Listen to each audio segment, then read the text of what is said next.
There are a few different ways to work provisional cast-ons in knitting. The way I like to use is a method called the scrap yarn method sometimes, or the zipper method. The zipper method name will make more sense once we get to the end of this video, but suffice it to say, to work this method of a provisional cast-on in knitting, you need some scrap yarn. I use some blue yarn because it's a different color than the yarn that I'm casting on with. You need your knitting needles that go with your yarn. And then the easiest way to get this cast on to work is to use a crochet hook. So let's get started. To begin, we just need this scrap yarn and crochet hook. And I've just got several inches here. You might want to just use yarn that has a little bit longer of a tail, but for demonstration's sake, I've just got this length here. So what we're going to do is start out with a slip knot, and there's another video on this channel that demonstrates how to do a slip knot the way I like to do slip knots. And you're going to attach it to your crochet hook. Then all you're going to do is chain a few stitches more than the number of stitches you're hoping to cast on. So you're just going to do a chain stitch. So I'm just going to count 1 stitch, 2, 3, 4, 5, and let's just stop at 6. And then to secure your chain of crochet chain stitches here from coming undone, you can yarn over one last time and draw it through the last loop to secure. Then when that's secure, you can set your crochet hook aside. So taking a closer look here at this little bit of chain stitch that we've crocheted, you can see that on this side, it's a little bit flat on this side, and then there's bumps on the other side. The flat side is generally considered the side you work into if you're going to crochet, but for the purposes of the provisional cast on, we're going to turn to that bump side and work into these purl-like bumps in the back of this chain we've made with our scrap yarn. So now, you can grab your knitting needle, or if you're more comfortable with a crochet hook, you can use a crochet hook to help you out here. But to do this cast on, you simply knit into the bumps.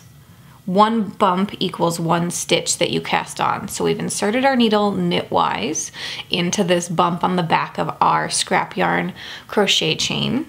We're going to grab this white yarn that I'm casting on with and simply yarn over onto our needle and draw that loop back through that bump to create the first provisional cast on knit stitch using this scrap yarn method. To continue casting on stitches, we're going to keep looking for the next bump in our chain of crochet stitches, yarn over and work a knit stitch into each one of those bumps, one at a time, each one forming a stitch. So you can see here that first stitch is really, really loose because I left that tail free off the end. Again, if that makes you uncomfortable, you can go ahead and tie it to the tail of our scrap yarn chain, or you can just leave it and then get used to working with it as you go. So I'm just going to keep casting on into these bumps until I am just about out of stitches.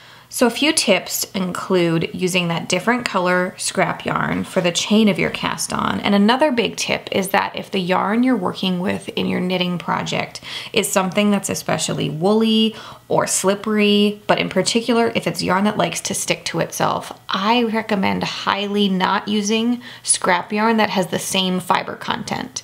So let's say you're using some wool that's a single ply that's really nice because it sticks together in the finished knit and it looks really cool and earthy. But if you go ahead and use scrap yarn that's the same yarn, even if it's a different color, it will stick to itself like Velcro. So then when we get to the end and it's time to pull out our cast on scrap yarn, you're going to be fighting with every single stitch and potentially cause tension issues. So just a tip to keep in mind. Let's say we're ready to pull out the scrap yarn provisional cast on our needles. What we're going to do is find the end of our chain where we finished chaining our initial scrap yarn chain.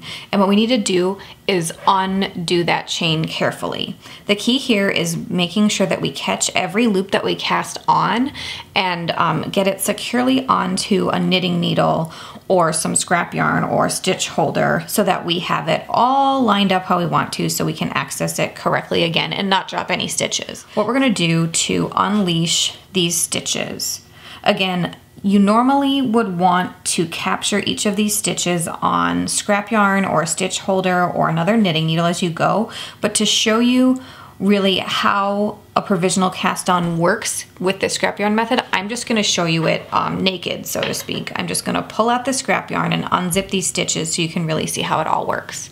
So pay attention.